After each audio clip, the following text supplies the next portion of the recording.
Arratsaldeon, ongi etorria guztiok eta eskerrik asko etortzeagatik. Eskertzen diogu Zaldiko Maldiko elkarteari, aretoa usteagatik eta bere laguntzaren gatik. Herri Elizako lagunei ere eskertzen diegu haien laguntza eta herrieliza.org webgunean gure informazioak jartzeagatik. Etorri zareten hoi, sakeleko telefonoak itzaltzeko mesedez eskatuko dizuegu. Hizkune elkarteari buruzko informazio laburra eta bazkidetzeko orriak banatu ditugu, eta banatuko ditugu behar bada, beharrezkoa bada, eta interesgarria iruditzen bazaizue, bazkidetzeko gonbita luzatzen dizuegu. Bestetan bezala, gaurko hitzaldia bideoan grabatua izanen da, eta gero interneten izanen dugu ikusgai. Badakizue, ikusi alduzuela, hizkune elkarteak antolatutako ekitaldi guztiak gaur egun interneten daudela, bideoak. Gaurko hizlaria Andres Inigo dugu. Eskerrik asko, Andres, etortzeagatik, gure gonbidapena onartzeagatik.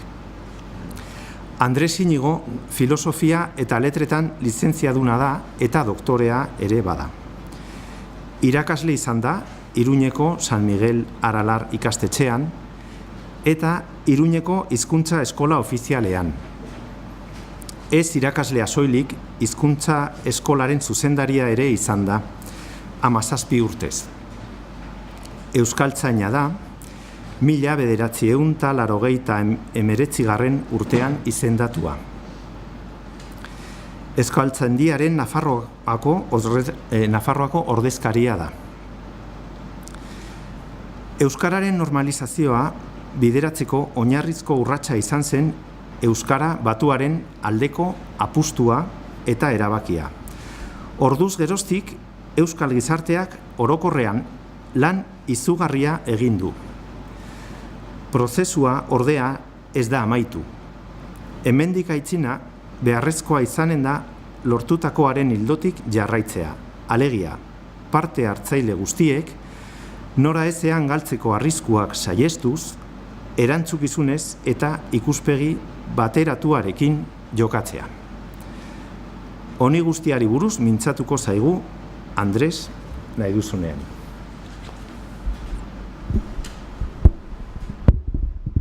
Erki, eskerrik asko, Iñaki, ongi etorri guztiei, eta eskerrik asko hizkune erakundeari horrelako ekitaldiak prestatzeagatik eta kasu honetan gonbidatzeagatik. Orain dela, ez dakit, 3-4 hilabete edo joan ziren erekin egotera, eta eskatu zidatena izan zen, Nafarroan Euskararen inguruan aipagarri ikusten nuen zerbait edo aipatzen al nuen, edo garatzen al nuen hemen gaur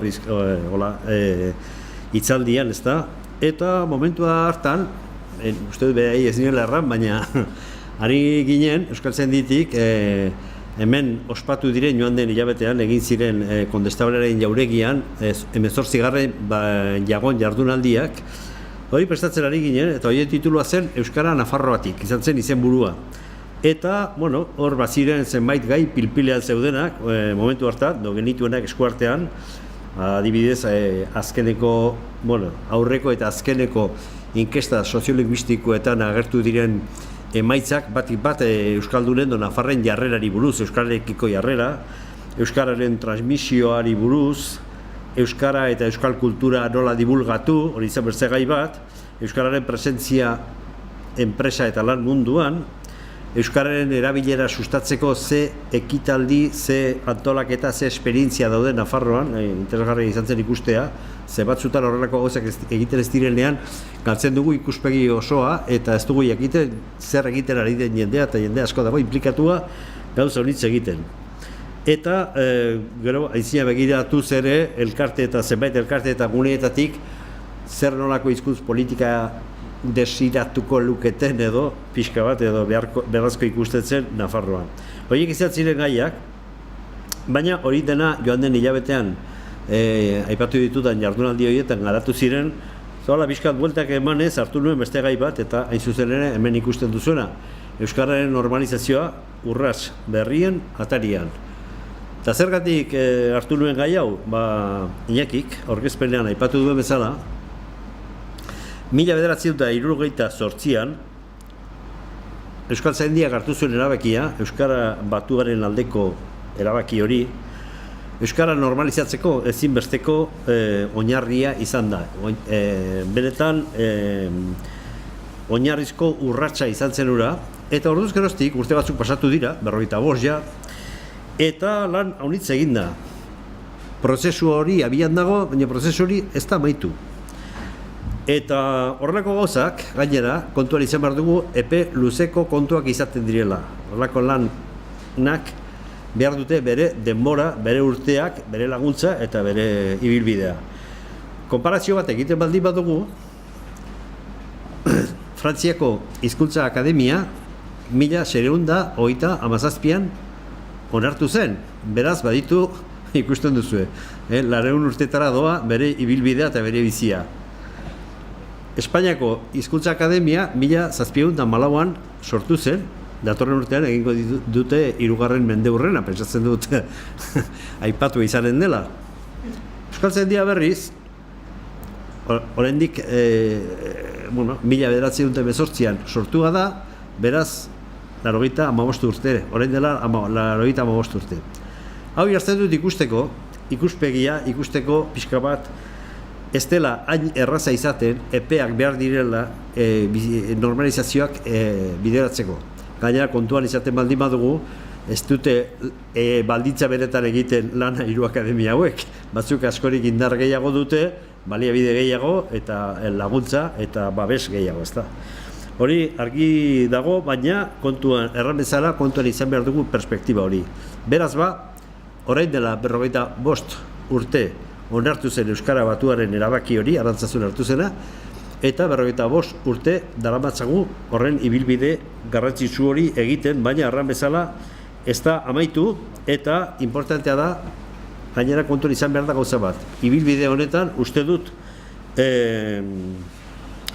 ikuspegi bateratua izan duela, salbuespenak salbuespen, ikuspegi bateratuarekin jokatu duela Euskal Gizarteak, eta hemendik aitzina ere beharrezko izango da ikuspegi bateratu eta jarrera bateratuarekin segitzea gure normalizazioa egina ikusi nahi baldin badugu, hemendik urte batzuetan, ezta. Horregatik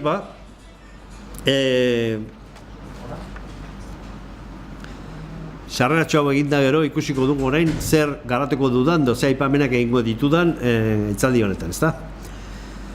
Lehenbiziko puntu izango da, 1978 arte ze ibilbide, aipamen labur bat egingo dut, zer egin zen ordura arte edo zein izan ziren pauso garrantzitsuenak. Erabaki hori hartuta, bertzelako erabaki garrantzitsu batzuk ere izan dira, hain zuzen ere lagundu dutenak Euskararen normalizazio egin den ibilbide honetan. Urreko pausua izango da, egindako urraus aipagarrienak, ez da ez gehiagi luzateko, baina aipatu beharra daude gauza batzuk nire ustez. Eta laugarrenea sartuko gara bizko, prozesu hori nola doa. Badu ongi segitzeko bermet osoa, edo arriskurik badago eteteko, desbideratzeko, hori ikusiko dugu. Eta azkenekoek, eta izina begira zer, hor zuek ere parte hartuko duzu, espero dut, ez. Orduan hauek izango dira, komentatu da aipateko ditudan 5 puntu nagusiak. Guazen biziko horekin. 1978 arteko ibilbidearen aipamena. Abia puntu gisa eta labur-labur gaiak kokatzeko aipatuko dut etzela bat-bateko erabakia izan Euskaltzaindiaren sorrera, hau da, Euskararen Akademiaren sorrera. 19. mendean izan ziren halako irizpide batzuk, edo iritzi batzuk hauek da, eta zenbait agertu zen holako baten beharraren alde. Horien artean, aipagarrienak dira, Jose Paulo Ulibarri horrek idatzi zuen gutun liburua, eta hor aipatzen du Euskara zaindu behar dela eta eskoletan irakatsi beharra zegoela, hori ikusten zuen, eta horretarako beharrezkoa zela nolapait arautzea edo Euskarari forma bat ematea, estandarizazio bat egitea, orain deitzen zaion Euskal estandarizazioa, beharrezkoa zela, eta horretarako akademia bat beharrezkoa zela. Gauza bera, aipatu zuen Aizkibelek, honek eskatzen zuen, ikusten zuen, hizkuntza literario amankomun baten beharra, eta hori egokitzeko ere erakunde bat behartzela, hizkuntzaren akademia, renditzen dio berak. Eta hori sortzeko beharra ikusten zuen. Beste egile batzuk izan dira, ez dut luzatuko, ze ikuspegi labur bat egin dut. 20. mendearen sorreran, hasieran ere, izan ziren iritzi batzuk, eta horien artean, aipagarrienak dira, Euskal Jaiak, badakizuen 9. mendetik egiten zirela Euskal Jaiak, eta 20. mendearen hasieran, 1901 Hendaian egin ziren, eta hurrengo urtean Hondarribian. Eta hor, bai ipar, bai hegoaldeko euskalak, euskaldunak, euskaltzaleak edo euskalgintzako jendea bildu zen, eta eztabaidatu zuten gogor, bai atziren ados jarri. Eta atziren ados jarri bat ortografia kontuan. Eta orduan ikusirik etzela adosu jartzen, gaia utzi zuten pixka bat, bi taldetan baratu ziren, iparraldean euskaltzaleen biltzarra egin zen, eta hegoaldean berriz euskal esnaleak. Baina denen interesa kontuan hartuz, ikusten zena zen denen interesa kontuan hartu behar zirela, baina denen interesen partikularren gainetik egin behar zela egin beharrekoa. Eta horretarako behar zuela izan guztien gainetik zegoen erakunde bat. Hori ikusten zen, eta handik urte batzuetara, 1918an, sortu zen Euskaltzaindia. Eusko Ikaskuntzak egin zuen biltzar bat Oñatin, eta hor sortu zen erabakia hizkuntzarako, euskararako erakunde propio bat sortzea, eta hori Euskaltzaindia deitu zitzaion. Orduan, hori da bere hasierako unea edo urtea. Gero, lehen aipatu da bezala, 1978an, hau da, 50 urte geroago, hartu zen Euskara Batuaren erabakia arantzazun, ezta? Baina, komeni da ikustea nondik gentozen eta nola ematen diren pausoak ibilbide honetan, ez? Arantzazun,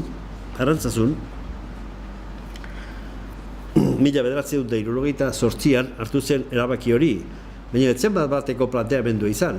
Euskara sortu zen, baina ikusten zen batzearen estandarizazioa egitearen beharra.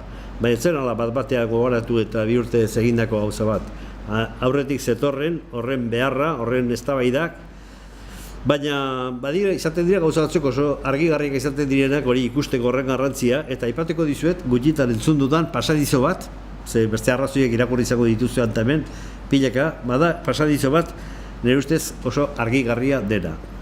Jose Mari Satrustegik, askotan, Jose Mari Satrustegik ez zuen gidatzen eta autoan tokatzen zitzaidan bera ondoan eramatea, oso gustura, oso interesgarria kotatzen zituen gauzak entzutea, eta hau bain baino gehietan kontatu zidan, orain aipatuko dudan, eta idatziare utzi du. Orduan zer zioen, barraten du, 1977an, hau da, Batuaren erabaki hartu, baina urte bat lehenago, Euskaltzaindian hartu zutela halako proposamen bat, lei bat edo, eta proposamen hori igorri zuela Madrileko Hezkuntza Ministerioan lan egiten zuen persona batek. Eta bere proposamena isileko proposamena zela, ez zuela ofizialki egin dei hori. Eta egon nahi zuela arduradunekin. Bueno, orduan hori ontzat edo ongi ikusi zuten, eta elkartu ziren egun batean, berak erraten du, Zumarragako tren geltokian goizeko 9:00. Han juntatu gomen ziren, Madriletik etorri zen hori, Serra Estrutx gomen zuen izena, eta Euskaltzaindiaren aldetik joan omen ziren 4 persona. Bat orduan buruzena, Manuel Lekuna, bestea Koldo Michelena, bestea Luis Villasante, eta Jose Mari Satrustegi bera. Orduan, urte honetan, Gipuzkoan, estado de excepción delakoan omen zeuden, eta karo, ezin egin bilera bat non nahi, eta nola nahi, gutxiago oraindik isilka etorri zen batekin. Ez zelako gauza ofiziala, orduan, handik komentu batera joan omen ziren, lasai egoteko, eta goiz osoa eman omen zuten hizketan. Orduan, gizon honek ekarri zuen mezua, mezuaren muina hau izan omen zen. Bueno, konturatuko zarete, Franco ja ez dagoera luzerako. Eta frankismoa amaitzen denean, pentsatzekoa da, zenbat gauza aldatuko direla. Eta horien artean, Espainian, beste hizkuntza batzuk ere, gaztelaniaz gain, ofizial izango direla. Pentsatzekoa da, euskara, katalana, gallegoa izaten lan direla. Orduan, hori horrela izaten baldin bada, zer? Eta gutxi gora bera, iradokizun hauek egin omen zizkien. Hori horrela izanik, konturatzen zarete zer datorkizuen denbora gutxi barru? Zer irakatsiko duzu eskoletan? Tokian tokiko euskara? Edo tokian tokiko euskalkia? Edo azpi euskalkia? Zer testu eta ze material mota erabiliko da kasu horietan, eskoletan? Zer pentsatua dago horretarako? Posible izanen da tokian tokiko material hori prestatzea eta argitaratu ahal izatea, erabiltzeko? Nor arduratuko da lan horretaz? Nork eta nola egin aurre horrek izanen duen kostuari? Eta lan hori aintzien eramateko prestatua izanen da beharrezkoa den irakasle kopurua? Non eta nola prestatu kopuru hori guztia? Nola ahalbidetu eta egiaztatu horien guztien prestaketa? Begibistakoa da, ezinezkoa izanen dela, hizkuntza bakar bat ezpaita salbatu, bere estandarizazioa espaldi badu aldez aurretik egina.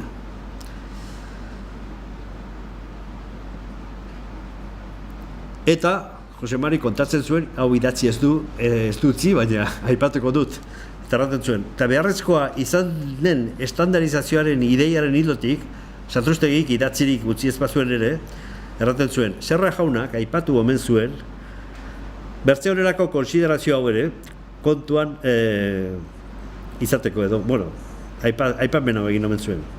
Argi dago, Franco, euskara desagertzea nahi duela, desagertzearen alde dagoela, eta hainbat debeku eta hainbat gauza izan ziren, horituko zarete, eta entzun izanen duzu, Republika garaian adibidez, euskal izenek hartzen zirela, eta gero, 36tik aitzina, hasi zirenen ja beren hori egiten, zenbait liburu, Elizako bataio liburuetan, Bizkaian eta Gipuzkoan gehien bat ikusten dira, izen horiek batzutan, kasu batzutan bedire, eta Franco dira, euskal izena, Agurzale, Plaf, gainean, Viva Franco, edo Viva España, adoroko sigilua gaiarri, eta ondoan Maria Rosario, izen aldaketak egin ziren, eta hildo horretatik joan zen dena, ezta?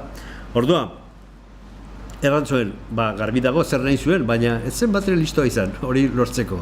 Segurazki, euskara ofizial deklaratu izan balu, eta askatasun osoa eman euskaraz egiteko, orduan, lortu izango zuen benetako desagertzea. Ez zegoen gizarte inolare prestatua horri aurre egiteko, eta orduan, bere gisa desagertzea lortuko zuen, berezkoa garbituz eta erantzukizuna beste gain utziz, ezta? Hori komentatu egin zuen. Amaieran, horren bentzio, behar bada, oraindik garaiz zaudete, ongi pentsatu eta zerbait egin beharko zenukete. Horra amaitu omen zen, eta ora joan orduko euskaltzain burua garran omen zion Koldo Mitxelenari. Koldo, mesedez, har ezazu gai hau zure gain, lehenbaile.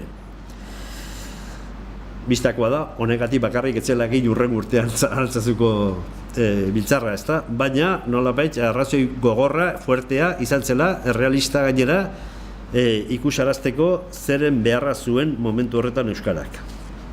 Gauzak horrela urren urtean, egin zen Arantzazuko biltzarra, hain zuzen ere, lehen aipatu dudan bezala, Euskaltzaindia sortu eta 50 urte geroago.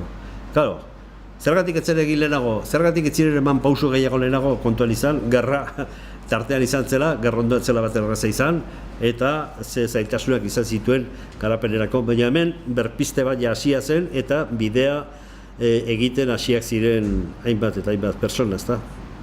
Eta talde eta erakunde eta orduan sortu zen eta nolapait aipatzeko Euskararen Akademia horrek onarpena izan du, akademia gisa, bai akademia mailan eta bai onarpen sozialean ere. Aipatuko ditut, gauza pare bat hau ikustarazteko. Adibidez, sortu zen lehan, 1918 Gregorio Mujika orduan zen Euskal Esnaleko idazkaria, Eusko ikaskuntzako idazkaria, eta gehien ezagutzen duguna da, Fernanda Mezketarra liburua idatzi zuela, besteren artean. Orduan, honek idatzi zuen ja 1919an, ja berehala, ikusi zenean ja sortu zela Euskaltzaindia, idatzi omen zuen. Se ha fundado Euskaltzaindia, la Academia de la Lengua Vasca. Le saludo sobre todo con la promesa de mi adhesión firmísima y mi absoluto acatamiento. Desde ahora me rindo a sus decisiones con la obediencia más cordial y firme. Hau da, beharrezkoa zen, zerbait egitea, eta medik entzile izango dugu beste bide bat. Batua onartu zenean ere, Txillardegi, eta Txillardegi etzen nornai, batuaren erabaki hartu zenean ere, adierazpena egin zuen. Euskaltzaindiaren erabakizunak aldez aurretik onartzen ditut. Beharrezkoa ikusten zen, egin behar zela, estandarizazio hori hartu behar zela. Onarpen soziala dela eta, erraten aldugu, jaia erabateko izan dela, nahiz eta halako diferentzia batzuk, eztabaida batzuk egon diren, tirabire batzuk izan ziren, euskara zaintza eta bar, erreakzio batzuk. Baina akademiak eta bai akademia sorreak eta bai euskara batugaren erabakiak, herri erakunde, instituzio, euskalgintza eta gizarte guziaren aldeko errekonozimendu teorikoa eta praktikoa izan du. Eta horrek ezinbesteko garrantzia izan du euskararen estandarizazioa onartzeko eta garatzeko 45 urte hauetan. Gainera, azpimarratzekoa da, orduko, garai honetako belaunaldi gazteen, euskaldun gazteen belaunaldiak bere egin zuela erabaki hau eta buru belarri sartu zela bide honetatik. Eta hori, abantaila handia izan da bide honetan. Hori, lehenbiziko puntuari buruz, bigarren arrandugu, bestelako erabaki batzuk, garrantzi batzuk ere izan dira, bultzatu dutena edo lagundu dutenak bide honetan. Labur bildu, zein izan dira, bat, uste dut kontuan izatekoa dela, Franco hil eta hurrengo urtean, dekretua, Espainian hartu zen, dekretua zen, akademia ofiziala egin eta onartu zuela, beste hizkuntza akademiaren maila berberekoa, eta gainera ofiziala Euskal lau probintzietan, orduan oraindik autonomiak ez zauden eginak, eta aipatzen ditu lau probintzia, Bizkaia, Araba, Nafarroa eta Gipuzkoa. Orduan, ja ofizialtasuna, ez da rekonozimendu hori eman zitzaion, eta horrek bere garrantzia izan du hurrengo ibilbide horretan. Handik 3 urtera, Euskal Autonomia Erkidegoko autonomia estatutua onartu zen, eta hor badira bi gauza aipagarriak euskararen inguruan, bata euskara ofiziala aitortu zutela, hori izugarrizko pausua izan zen. Eta horren aitorpen horretan esaten da Euskaltzaindia izanen dela hizkuntza gaietarako erakunde aholkulari ofiziala. Handik urte batzuetara, Nafarroan bi lege izan ziren, bata foru amejoramendua, foruaren hobekuntza, 92an, aipatzen da euskara rekonozituko dela gaztelanekin batera, baina gerorako uzten da, eta gero etorri zen, hainbestetan aipatu den euskararen legea, orduan euskara ofiziala errekonozitzen du, baina jakila, eremuka, eremu euskalduna, eremu mistoa, eta ez euskalduna. Nola paiteko errekonozimentua badago, baina oso mugatua, ezta. Baina hemen ere, bestean bezala, errekonozitzen da, eta aitortzen zaio Euskaltzaindiari erakunde aholkulari ofiziala hizkuntza gaietarako. Eta hauek, erabaki hauek badute bere garrantzia. Ipar Euskal Herrian, badakizue, euskara ez dela ofiziala, frantzesa bakarrik da, frantzian ofiziala, besteak ez dira ofizialak. Orduan, Euskaltzaindiak ez du akademiaren nortasuna, baina badualako onura publikorako elkartearen izaera errekonozitu zitzaion, errespetu bat badago, eta hildo horretatik funtzionatzen da. Hori orain dela urte arte egintzen, Orduan hauek nolapait lagundu dute. Eta honekin pasatuko naiz, sarrera aipatu da, 3. puntura, egindako urrats aipagarrienak, edo luze eramanen luke, Euskara Batuaren erabakia eta Euskararen ofizialtasuna ezarpenari esker Euskararen normalizazioaren mesedetan egin diren urratsak eta lortu diren emaitzak aztertzeak eta baloratzeak, baina, labur bilduz eta gainetik bederen, uste dut aipatzekoak direla gauza batzuk. Bat, lehen erraldu dena, Euskararen Akademiaren onarpena, errekonozimendua eta onarpena. Horrek gainera hori, erramentzala, 2 lurraldetan onartua dago, ofiziala da, eta beste badualako errekonozimendu bat. Pauso importantea da, zenbait gauzetarako. Euskaltzaindiaren onarpen soziala, lehen aipatu dut, eta erakundeetan euskalgintzan eta gizartean orokorrean duen onarpena uste dut baloratzekoa dela eta mesedegarria izan dela egin den ibilbidea egiteko. Eta beste puntu bat da estandarizazioan egindako urrats garrantzitsuenak. Hemen badira uriz gehiago, baina aipatuko ditu labur-labur. Bata ortografia, errendizuet lehen, Hendaian eta Hondarribian, 20. mendearen hasieran egin ziren bilkura haietan, ortografiarekin atxezela, etxela eta horiekin izan zituztela, zailtasunik handienak. Hau onartua dago eta ortografia ja erabakia dago, ezta? Hiztegian ere, lan franko eginda, badakizu Hiztegi Batuaren 3. itzulia ja atera dela, 53.000 hitz dituenak, euskaltzaindian hiztegiare, hau da, azaltzen dituenak hitzak eta 26.000 sarrarekin egina dago, zati hori, segituko du, dudarik gabe. Dialektologian ere, atlasak, lego egunean joten egun batzuk, lau egun, argitaratu zen ja 5. alea. Gramatikan ere badira eglu deitzen diren lan batzuk, arau batzuk ere ban izan dira, onomastikan landu dira neurri handi batean izenak, deitura nola idatzi behar diren toponimoak, exotoponimoak, da kanpoko izenak euskaraz nola jarri behar diren, lana handia eginda, baina segituko duk, jakina.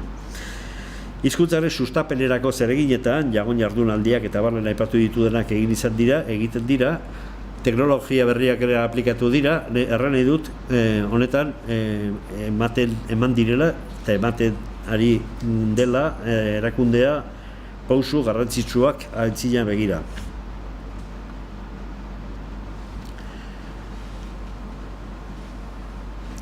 Euskarak gizarte mailan onarpena izan du, baina atxikimendua eta prestigioa ere irabazi du. Eta hau behin baina gehiagotan entzuten den gauza da eta hala da. Osongi dakigu, hemen gaudenok, bereziki, gehienek behintzat ikusi dugu nola garai batean gurasoek umei, naiz eta euskaldunak izan, prestigio, balorazio faltagatik, prestigio faltagatik edo, ez zietela erakutsi euskara, orain berriz, orain dela urte batzuk, horrek buelta eman du, eta nolapait horri egoera hori aldatu da. Lehen aipatu dut inkesta soziolinguistikoa eta inkesta soziolinguistikoan ere datu horiek argi ikusten dira. Irakaskuntzan, garapenerako arlo nagusiak badira gehiago, baina laburpen bat egiteko aipatuko ditut hauek, irakaskuntzan eman diren pausoak, ikastolak lehendik bazeto zen, lan izugarria egin dute eta hildo horretatik horren fruituak bildu dira aspaldizko eta biltzen ari dira bendik, ezta? Gero etorri zen D ereduaren eskola publikoetan, irakaskuntza publikoan D eredua jartzea, eta unibertsitatean, gehiago edo gutxiago, sartzen joan da, sartzen ari da, neotarran pausoak direla edo kontuan izatekoak. Ikerketa mailan ere uste dut garrantzi handiko pausoak eman direla, gero eta gehiago ikertzen dela, eta alderdi horretatik kontuan izatekoa dela eman den urratsa, ez? Helduen irakaskuntza, helduen euskalduntza alfabetatzean ere datu interesgarriak dira. Lehenko gunean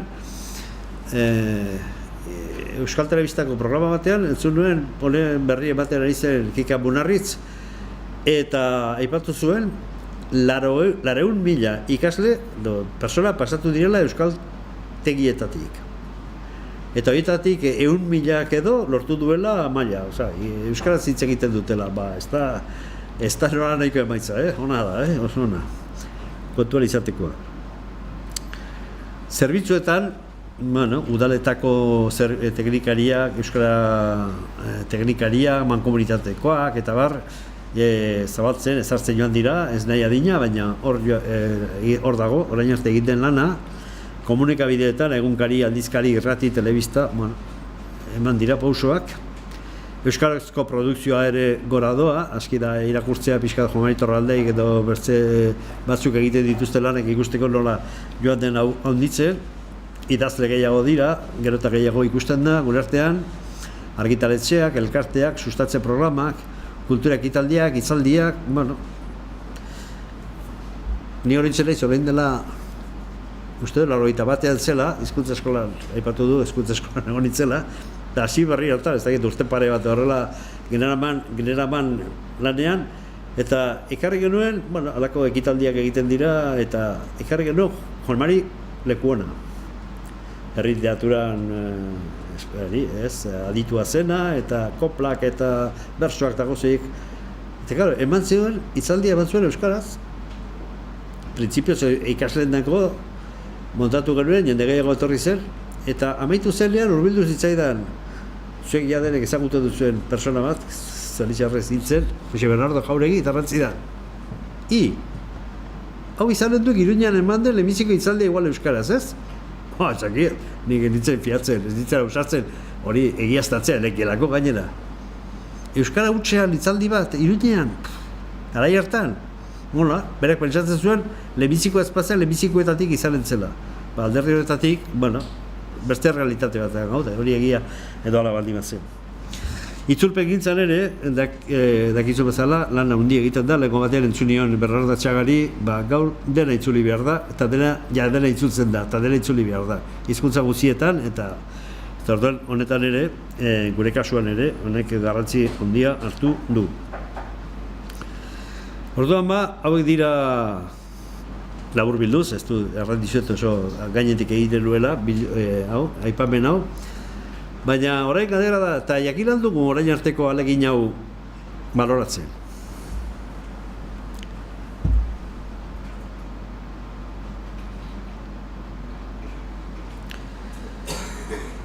Nik inpresioa dut gizarteak orokorrean egin duen izugarrizko esfortzua ez dela behar adina baloratu. Perspektiba galtzen dela batzuetan. Eta uste dut importantea dela hori kontuan izatea. Sariak ematen dira, pertsonen batzuei, erakundeei, orain dela bi hilabete bat zitzaion Euskaltzaindiari Europar hiritarrare, eta Euskaltzainburuak ongi errantzuen bezala, guri eman digute, baina gizarte guztiaren da, hemen Euskara bultzatu eta zabaldu duena gizartea da, Euskal gizartea, baina nola patiko etorbera izan zen, sariak eta ematen dira, baina nik uste dut benetako errekonozimendua ez dela egin, Kika Munarrizek egun horretan aipaztu zuen, nik ikusten programa horretan aipatzen, altzan, badela, monumentu bat egina, Euskaldun berri egindako monumentu bat, ez da gutxi, zerbait bada, baina orokorrean erran nahi dut, inpresioa dudala, perspektiba hori galdu dela, eta ez dela eski baloratu, zenbat jendek egin duen izugarrizko esfortzua Euskara ikasteko. Zateko batzuk ere bai, segurezki. Eta hori, uste dut, anekdota bazala uste dela, ez. Hori, gauza serioa izan da eta baloratzekoa. Eta uste dut hori satisfazio handia dela, baina ez gure zilborrari begira gelditzeko eta satisfazio horretak gelditzeko, baizik batez ere, orain arte lortutako hori horra ez gelditzeko, lortutako horretan, arrisku horretan ez erortzeko eta normalizazioaren helmugara begiratzen segitzeko. Norazean galdu gabe bidean. Ze horretan erortzen baldin bagara, uste dut ez digula inolako mesederik egingo Euskararen geroari. Nik ez dakit zehazterik badagoen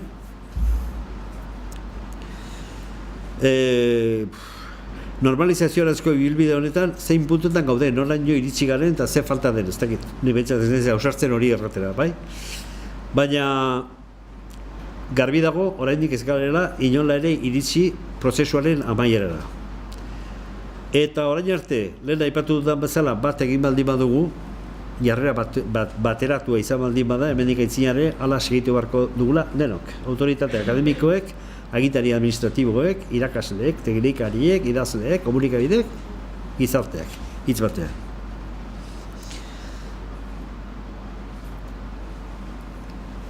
Orduan, gauden momentu honetan, normalizazio prozesua eteten edo desbideratzen arriskurik badago. Nik uste dut badirela zenbait faktore aipagarriak eta hori da gaur gehien bat aipatu nahi nuena.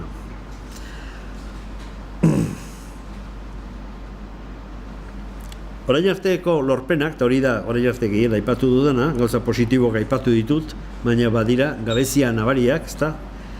Eta horietako batzuk, printzipio de lege da arau eta egoera ekonomiko eta abarretan dituzte oinarri dute oinarri, ezta? Baina beste batzuk ordea, praktika okerraren ondorio dira. Ze batzuk ematen duenez, modu kontzientean egiten dira okerrak gauza batzuk oker.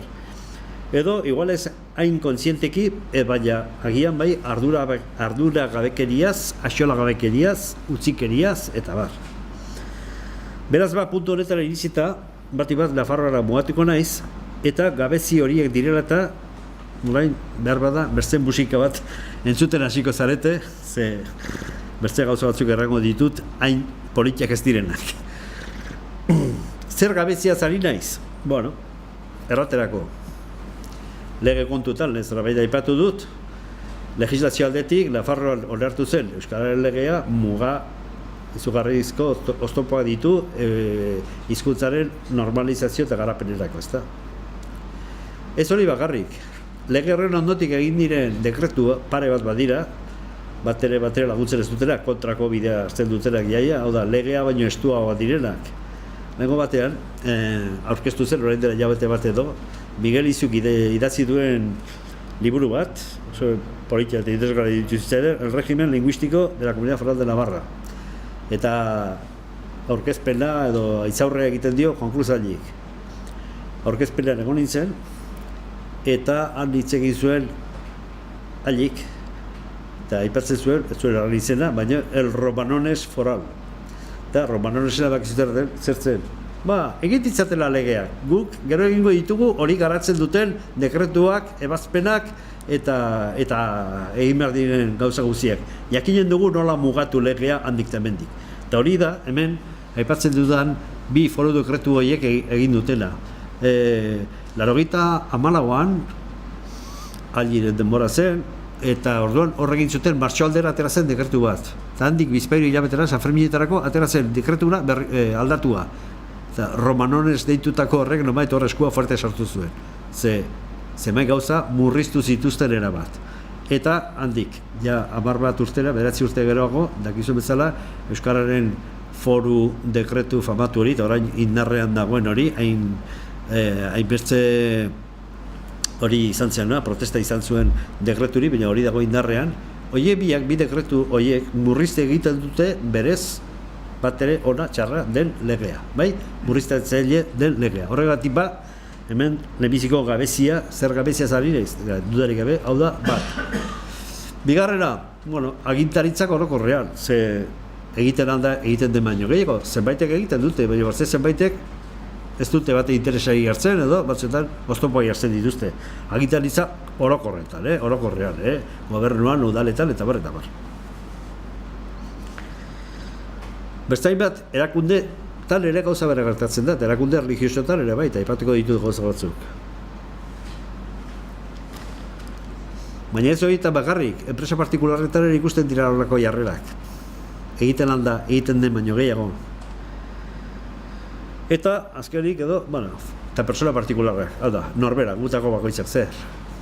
Ze batzutan ere ikusten da, erreibindikazioetan punta-puntan egoten garela, baina gero realitatean, gurea jarri behar dugunean, eta gure aldetik egin behar dugunean, ikusten diren jarrera batzuk ezkagarria dira, adibidea jarriko dut. Orain, gero eta aur gehiago doaz euskaraz ikastera, de ereduan edo ikastola. Gurasoiek interesa handia dute, fenomeno bat, eta nik ez dut kaso bat bi edo hiru ikusi, gehiago ikusi ditut, eta aipatu dizkiate, kanpotik ere, fenomeno kuriosoa esperagarria da. Gurasoek euskaraz dakite, biak, umeak eskolera bihatzen dituzte eta umei euskaraz egiten dieta, baina beraien artean jabeti ordara zabitzen dira. Eta uste dut, nahiko zabalduxia nen fenomeno dela. Orduan, nik uste dut, konsekuentziak ere batzutan ez direla hain hori izaten.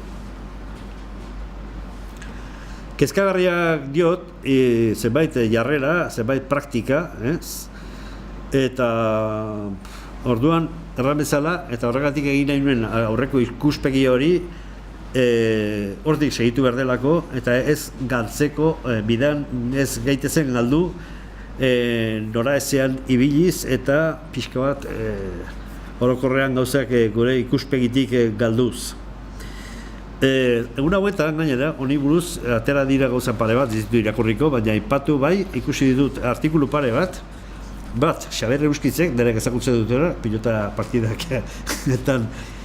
izlari izaten dena, Euskal Telebistan, eta berain dela 10 bat eguna idatzi zuen. Eta askoren kezka plazaratu zerraten du, zer gertatzen da Euskara Batuarekin? Zergatik izan du hainbesteko prestigio galera azken urteotan? Zergatik ditugu hainbesteko arazoak euskalkiak direla eta ez direla Euskara Batuaren euskalkien eta Euskara Batuaren arteko elkar bizitzarako?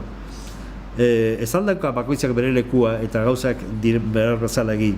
Eta orduan aipatzen ditu Zemai Jarrera, ze batzuk, lez eta Euskal Filologian lizentziatuak izan eta azten direla bere herrian, berean ez da girone egiten den izkera egiten, konturatu gabe, publikoan, erraten zuen, konturatu gabe Euskal Herri guzia ari dela entzuten eta Bizkaieraz egiten baldin badu, Bizkaierazko berbeuko izkera, errandezagun, nola ulertuko diote maulen, segurazki ez. Ulertzen, eta perspektiba hori ezin dela galdu, inola ere. Orduan hori aipatzen zuen, eta Andur Ertxundik ere, orain dela egun pare bat, idatzi du honi buruz, hain zuzen ere, abia puntu gisa hartzen du Euskitzek errandakoa, eta, aipatuko, zatitxo bat erakurriko dut.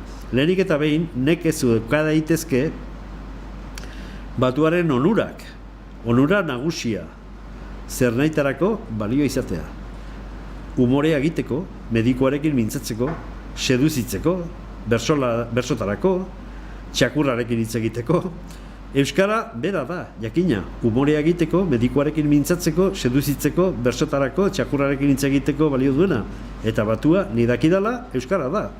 Kalean nabilenean, lagunekin, basoerdi bat hartzean, Batuan jarduten dut, herri izkeran jardunez. Biak osagarri ditut, eta ez eskolezit, eta bar. Lehiz eta, erraten duen, bizitu, indartu, eta aberastu behar dela Batuan, dudarik gabe.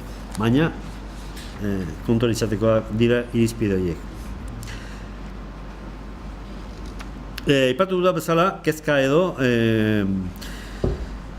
kezka horren lekuko, da, ikusten ari den praktika eta ematen du, inpresio dut, zabalduxia dagoela praktika hori eta zerbaitik hitz egiten eta gauza bera sumatzen dute edo ikusten dute. Modu praktikoan eta gogo eta gisa aipatu nahi ditut zenbait gauza orain, baina hortik eta horregatik jarri nion hitzaldiari izenburu hori, hau da, Euskararen normalizazioa urrats berrien atarian. Emango ditudan adibide horrek flash edo argazki gisa jarriko ditut eta enaiz inolako esaldi borobilak ematera etorri, ez da erremedioa edo soluzioa ematera. Uste dut zer egin behar den azaltzera etorri naiz, baina zer egin nahiko genukeen denon artean eta horren konstantzia ustera denen artean argitzeko, gogoratzeko eta hausnarketa egiten joateko. Baina teoria mailan ez ibiltzeko, lainoetan ez ibiltzeko, eskema bat jarriko dizuet, eta horren arabera adibide batzuk. Eskema hau da, adibide praktikoa garran dizuet, zeren inguruan, izen propioen inguruan eta testuen inguruan. Izen propioetan, herri izenak, kale izenak, pertsona izenak, nola ibiltzen diren, eta testuak ere, ze gauzak ikusten diren, hemenka.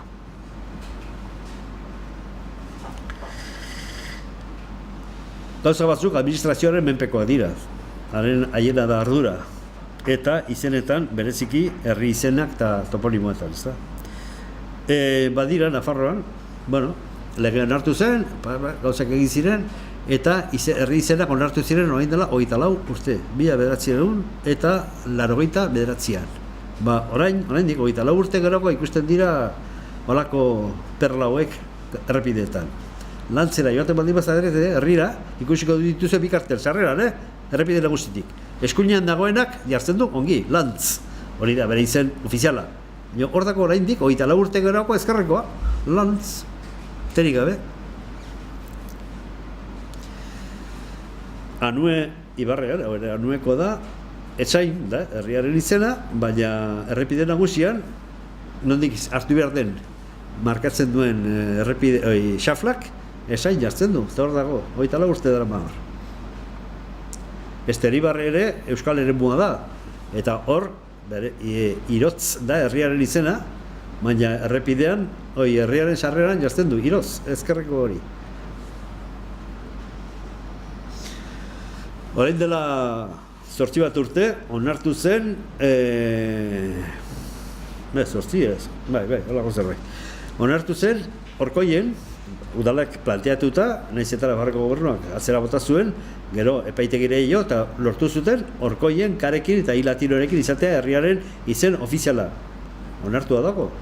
Joaten baldin bazarete, nik letrero bat bakarra ikusi dut, izena ongi jarria, hau da, herriaren sarreran, ezkerreko hori. Gainerakoak, herria sartu baino lehentxago dauden guztiak, eta ben, bizpairu jarri ditut, nenak jartzen dute zerekin eta Y-arekin, ez da zuzendu. Orain, sortu den, sortzen eta handitzen ari den auzo berri hori, Herripagainan, gauza berbera. Izen ofiziala, Nafarroko gobernua dekretuz onartutakoa, Nafarroko toponimia txikia onartu zenean, Herripagaina onartu zen. Joaten baldin bazarete ikusiko duzu, Herripagaina eta Ripagaina, eskuinekoa, hau kartel ofiziala da, baina haure bai, eta haure bai. Zer gertatzen da gero? Gero, enpresak eta etxeak egiten ari direnak eta botika bat ere badago, eta hartu dituzte izenak, ez dakit nondik, eta horra geri da hemen Ripagaina eta hemen Herripagaina ienerekin eta Herripagaina. Bost modu diferente auzo bat izendatzeko.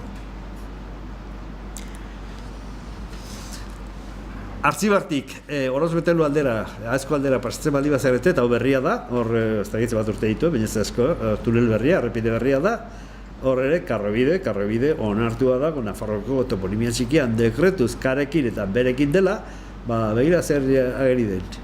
Tunel de karrobide, eta karrobide, deretan, uberekin, zerekin eta uberekin. Udaletan ere, gauza bersua, eta adibideak jarriko ditut Iriñoko handiena delako, ezta? Karriketan ageri diren txafletan, karrike izenetan, denetik dago. Ezkerrean, hau, dagoena, hau diseinua alde batera utzita, diseinu kontua ja, hizkuntza aldetik hori ongi dago. Calle de Cataluña, Cataluña kalea, bale. Behan dagoena, hau da, persona izena bat baldin bada, Calle de Felipe Gorriti kalea. Hemen bi aldiz errepikatzen da, Katalunia hartzen da, hemen ez da hartzen, nik uste dut hauek balio dutela biak eta ongi daudela. Baina, gara, zer gertatzen ari da azkeneko urte hauetan? Diseinu aldatu dute, Iruñeko armarria erdian jarri dute eta azkerran jarri dute kalle eta kalea, oso ongi. Eta gero zer, izena erdaraz bakarrik eta nola irakurriko dugu euskaldunen gaur?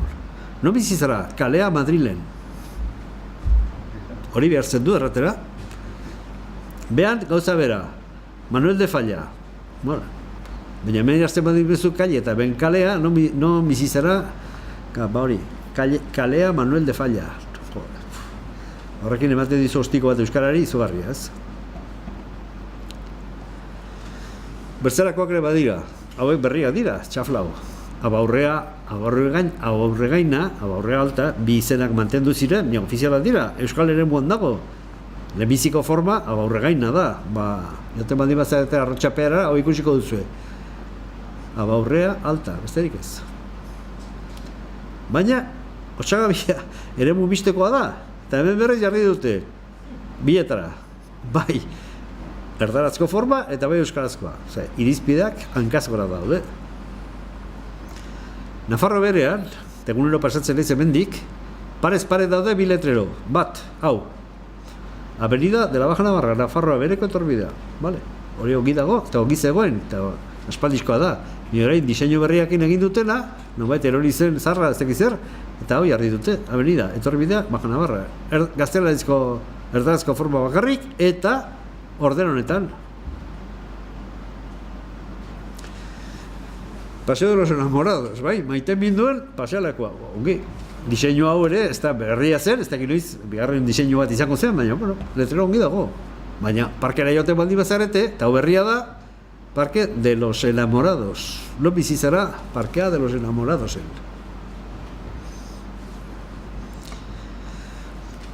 Beste bat.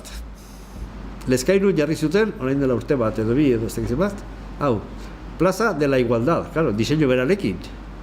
Eta azpian jarri zuten berdintasun. Orduan, plaza berdintasun, bizi zinez, ez da posible. Ez, de la igualdad ez da berdintasun, ez da? Hori ez da itzulpen zuzena, eta betikoa, ordena, dagoen bezala dago.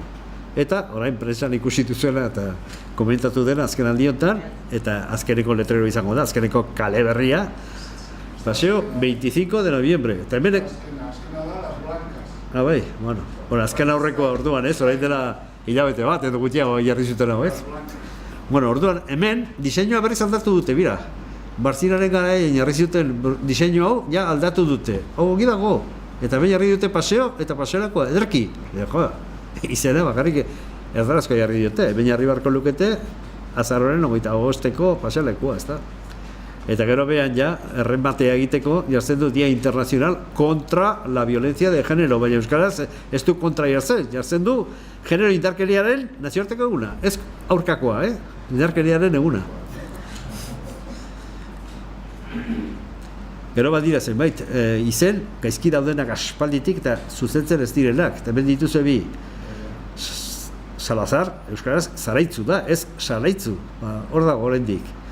Eta Ibaia, atxerekin, iztegiren batean atera zen orain dela 40 urte edo 30 urte, baina hori, hor segitzen du. Arga Ibaia, atxerekin, kalea. Iruñean sarreran ere, kontradizio izugarri, sarreran edo barruan. Gobernu Navarra, Nafarroko gobernua, geziarekin, nondik joan behar den, baina bertera iritsi eta Gobernu Navarra, hor ez dago besterik.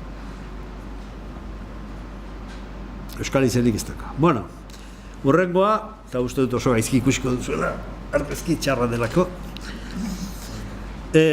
Bestelako erakundeak, eta Eliz Barrutia aipatu nahi nuen, ze hemen ere badago zer zuzendu.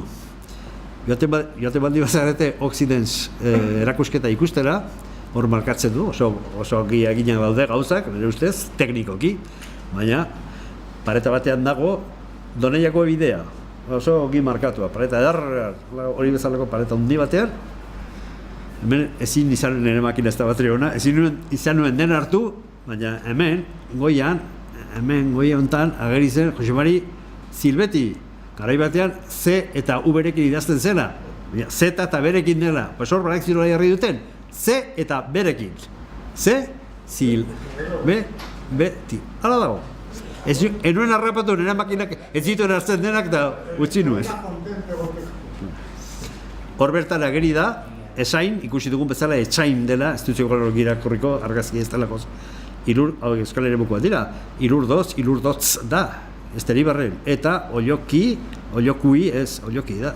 Euskal izena da, hori da Euskal Lebiziko herria, Esteribar Euskal Eremukoa da. Uarte ez, baina Esteribar bai. Gauza bera, sakana, uingurre jote baldi bazarete, horrageri da eguiarreta, eta Zamar C, zerekin. Orduan, hori gauza bat. Badakizue, Eliz Barrutiak baduela aspalditik aldizkari bat, la verdad, astero ateratzen dena, eta erdian lau orrialde ditu euskaraz. Horrela ikusten da denetik. Dia del Monaguillo en Larraintzar, Larraintzar, orain dela 24 urte, Larraintzar da, ez da, Larraintzar, ez kasualidad, titula, gero bi aldiz gehiago, irakurtzen da? Bai. Eta gero, kontraizan izugarriak, Aranaz, Jantzi, baina, eta Arraiz, ez Arraiz, eta gero, Arizkun eta Ratzogoki, Alkoz, gaizki, nola nahi, horregatik utzikeria, nola nahikeria, ipatu ditu lehen, horreko gauzak ikusten dira. Beste bat, aurtengoa da, ez pentsa aurre historia zarira izela. Romeria la Virgen de Belate, urekin. Ez kasualidad, ez hemen ere, ze testuan ageri da beste bi aldiz, urekin. Ulzama, ez tezetarekin, zerekin. Iraizoz, alkoz. Horregan, bada kofradia bat, bai? Eta urtero ateratzen dute halako aldizkari bat, ez da gizien bat orrialdekoa, eta aurtengoan, urtero ekartzen dute, beste informazioaren artean, kofradia horretako nor hil direnak. Zerrenda ikusten baldin baduzu, horrela dago, nik hemen jaso ditut batzu bakarrik ez, baina Garaioa, Y-arekin, Aribeu erekin, Ardaiz, ez Ardaitz, Mezkiriz, karekin da, eta TZ-arekin, eta Orbaizeta, Z-arekin. Eta hau ikusi zuen batek garrantzitan, begira zer erazten duen hemen, kofrades. Eta, esan nion, bai, hori gaizki dago, baina segizazu irakurtzen. Ez pentsa gero datorren ongi dagoenik, Euskararik etzekien eta zuri horrek hori egin zaizu arraro, baina ikusi zer jartzen duen hor, Ardaiz, eta Ardaitz da, Orbaizeta da, moldatu berri xabarra da, Aintzioa da, ez Aintzioa bezala, Villanueva de Aezkoa, Iriberri Aezkoa karekin, jakina, eta gero, bi hizkuntzetan bi formak dituztenak, bakizue bat direla, Luzaide Balcarlos, Auritz Burgete, Orreagarrotz Esbañez, Don Esteve Sant Esteban, eta bar, mazpa ere denak gazteleriaz edo ordarazko formetan, ezta. Inoz bakarrik, hau bi euskaltzale, Eta Roncesvalles beti erabiltzen dute Roncesvalles, ez Orreaga. Egiazko Bai. Baina, eska... Urte geroxeago sartu zen Roncesvalles. Baina, anestalogeak ez dira Orreagakoa, Roncesvallekoa. Kofradiaren izena horrela daukate. Bila aldiz ezatzaile. Beste gauzak ere ikusten dira, hau bi euskaltzale, ez du izenak ez ditut emango, iaz bi euskaltzale zalek argitaratu zuten liburu bat, eta liburu horretara, mapa bageri da. Uartearak hil eta etxarreganaz, utziko ditugu, azken batean gidoia hori jakendu da eta gidoirik gabe da. Baina, hau, euskal izena bat dugunek, euskal ere mukoa da, Euskal Autonomia Erkidegokoa, Agurain, Salvatierra. Gero, hemen ez da ikusten, mapak handiak dira, zati batzuk hartu ditut, Salazar, Zaraitzu, Ronkari, Ronkal, jartzen ditu, bi formak, zongi. Baina Puente la Reina, hori ere mistekoa da, Puente la Reina, Gares ez da geri. Eta Estuñiga, izen zarkitua, Estuñiga da, Eta hau ez da ez gauza bat ez bestea, gaztelania ez da Artajona, eta euskara ez da Artaxoa. Baina Artaxona, hori ez da ezer.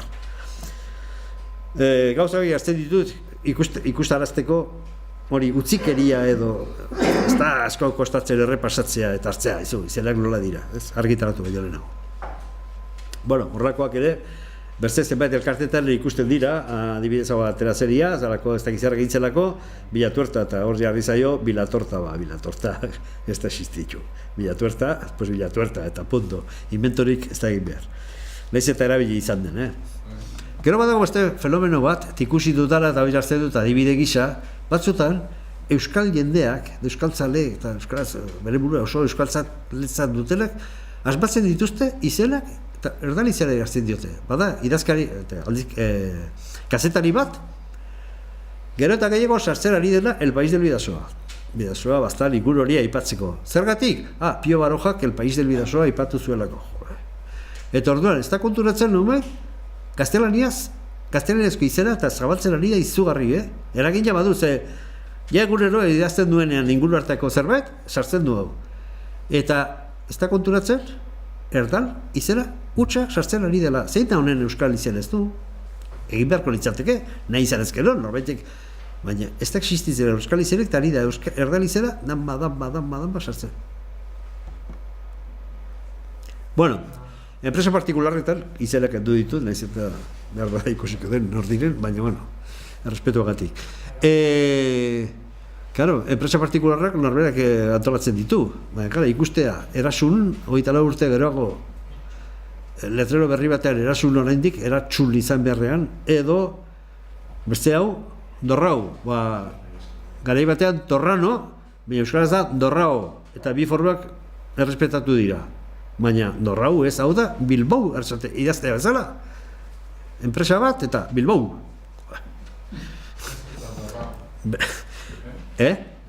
Dorrao.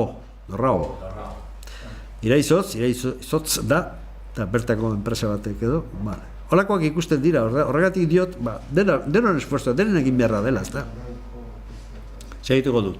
Personizialetan asko aldatu da, izenak, ez dakit, izan da, alako uholde bat eta aldaketa izugarria, baina horretik ikusten dira grafian nik ez dakit nola pasatzen diren, registratzen dituen, baina horrekoak ikusten dira, Amaiai Grekoarekin, Idoia, Joar, Maialen, Maili, ikusten dira horrelakoak. Joanes, Jon, hemen ere aipamen bat egingo dut. Orain dela urte pare bat edo, etorri zitzaiden bat, semeari Joanes jarri nahi ziola, izena, izugarri gustatzen zitzaileko, baina I latinoarekin, hori ez da posible. Jotarekin idazten da, hori da bere forma, zuzena. Ez, I latinoarekin nahi dut. Nik ezin dizut hori, erran, baietz, ezin dizut hori sinatu, ezin dizut ziurtagiririk egin. Bai, mesedez, ez, niozu, oso euskaltzalea, oso euskaltzalea. Niozu, hori eskatzen? Arraritu nik ustela duzu. Emaztearen familiakoak ez dakite euskararik eta Joanes deituko diote. Zaren, haizu, mesedez. Non zaude zu esateko Joanes dela, nahiz eta Jotarekin idatzi. Enuen komentzitzen, tarra nion, haizu, zuk norik baiz, entzun duzu, Jordi. Nik beti Jordi entzun dut, eta idatzia ez dut inoiz ikusi latinoarekin, edo Grekoarekin. Hori, edukazio kontua da, besterik ez. Naia, Oian, Ainoa, Atxerikabe, Agurtxo, lertero bat badago Iruñean, horrela ezten duena, Agurtxo eta deitura, Patxi, Txobin horreko garendik ikusten dira, eta berze batzuk gero, gaizkia oskatu eta horrela pasatuak agurtxane, edo aitzi berrez aitzi bertorrak. Bueno. Deituretan ere, pauso handia eman da, zenbait jendek grafia euskaldunean egin ditu, baina hori ja norberaren erabakia da. Baina gauza berri bat egiten, deitura gurasoen gandik hartzen dugu, baina izena berria da, zen berria, jartzen duzuna, jarri ongi, ez da. Kultura mailan ere ikusten dira, zenbait erakundetan edo egiten dira. Hau hartu nuen, ze azken batean, hau Euskal Eremuan, Donamariko jauregian, eman zen kontzertu bat, iaz, aurten ere bai, urtero baten dute, baina letrero zegoen jarria. Kultur, eta ez dakit irakurtzen den, baina hor, azpi tituluak daude, frantsesez eta ingelesez. Navarra, kultura y turismo, eta gero, gobierno de Navarra. Osea, hemen, Euskaraz etako letra bat ere, eta hau, Euskal Eremuan, Donamarian, jarria zegoen, iragarki gisa, kontzertuak edo, ekitaldi kultural horiek iragartzeko. Testuetan sartu nahi zonain, lehen izenak, testuak, bai? Testuetan ere, lehen aipatu ditut, gauza bera. Hau, jazten dut adibide gisa ikusteko utzikeria, besterik ez, La verdad horretan agertu ziren 3-4 aldiz, agertu zen horrela idatzia. Dena lotua, hitz guztiak, hori, badakit inork ez duela egin horrela, baina inprentan edo ateratzerakoan deskuituran bat izan zuten, ez zuen inork errebisatu. Eta errebisatu baldi bat zuten, euskaraz denez gero, ez du importa. Eta nik erran nuen, behin ikusi nuenean, arraitu nintzen. Handik astea batera da, bira berriz, eta gero berriz, 3 aldiz ateratzen gutxienez. Deitu nion bati errera, izo, miautze, horlakoak. Beste akatsa, hau igual ez duke jarriko behar, ez duke jarri behar, baina, nork, gehiagok, bi aldiz dago jarria, eta, en fin, negarria dira. Eta gero, zenbait artikuluta agertzen dira, lertxundik eta euskitzek aipartzen zutera. Naskeri, izugarria, batuan ez euskalkian egin behar dugu, ze euskalki da hori? Titula ikusten duzu, Anitz esker, Kristoen, sacerdote, nik uste nuen Kristo bat bakarra zela, ole jerte? Kristoen, sacerdotei, hemen, titula, baina gero hemen apesa sartzen du. Ez, orduan jendain, oneino, apesa, bizi dituzte, zehartziar, bertako forma batzuk, baina gero horbasta, eta gero horbastatik, horbaista, baina hemen horbasta, bi modutara, horbaizeta, errateko, ez da. Oin espateko, hemen denetik dago, baina ikusteko hau hau bezin egin. Zuke idazten duzu bertako izkeran, baina izkera, ongi idatzia, eta bertako formak eta hitzak sartu, oso ongi, bertarako. Hau, Nafarroa guztian zabaltzeko, impresentablea, iduritzen zait, hau ezin da, horrela egin. Eta hauz horrek ondo hitz egiten du. Ez dakit, nik hau testua bakarrik erretu, ez dakit horrela den, Baina izan ere, horitzeko. Bueno.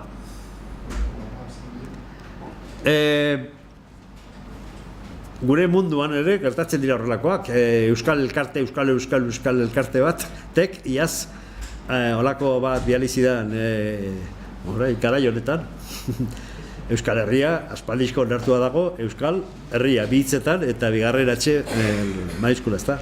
Eta egu berri on da, egu berri on. Nafarroako museo batean, eta agertu ziren testu batzuk bat ziren idatziak, ez da ez espaldizko joan, baina ez dut uste aldatu izanen dituztenik, aldatu behar dituzte, zorionak emateko modukoa, baina horrako esaldi batzuk apuntatu dituen, lotxaturik gelditu nintzen, baina nola da posible, hau, publikoa jartzea, hola, letra ederrak eta testuet.